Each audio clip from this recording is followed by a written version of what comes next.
Hey, what's up guys? I'm Alexis and I'm a senior studying communications here at Indiana University Kokomo.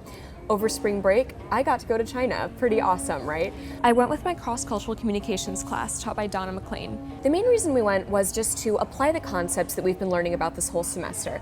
But also, most of my classmates are upperclassmen, and before you graduate and face the real world, you crave a little adventure, right? So this China trip was the perfect opportunity to have that adventure.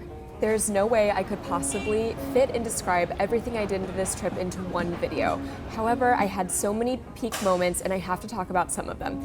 Firstly, the Great Wall, big. I mean, like big. And I loved it. It was so much fun. It was grandiose, beautiful.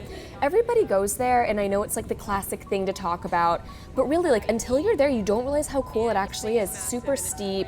And it was so much fun with my peers to just like bond with them and climb this huge Great Wall together. And we also took a slide down the mountain to get off of the Great Wall, which was pretty awesome. Also, we went to this little town called Lijiang. We went to a nightclub there and we just kind of like hung out with each other, but then some Chinese people came up to us. We got to hang out with some Chinese 20-somethings.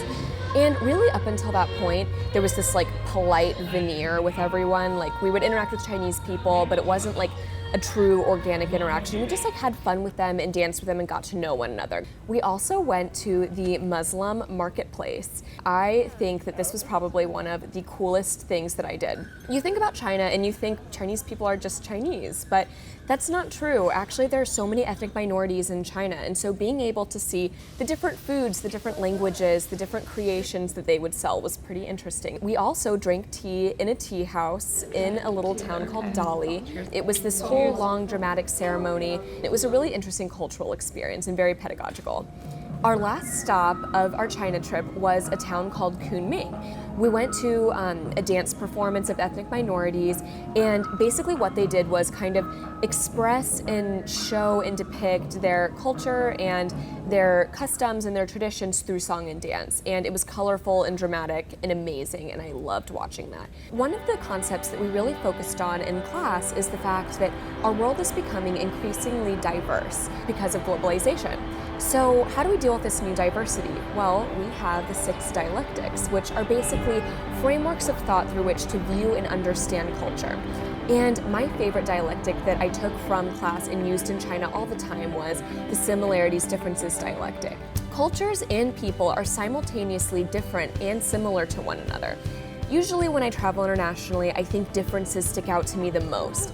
And sometimes I feel like focusing on the differences really disconnects me from people when I could be making a really great connection and feeling at home in the culture. So consciously searching for similarities to myself and to my culture in China really helped me to connect with it. It made me feel at home there, and I had a lot more fun, and it taught me a lot about the culture from an angle I wouldn't have used otherwise.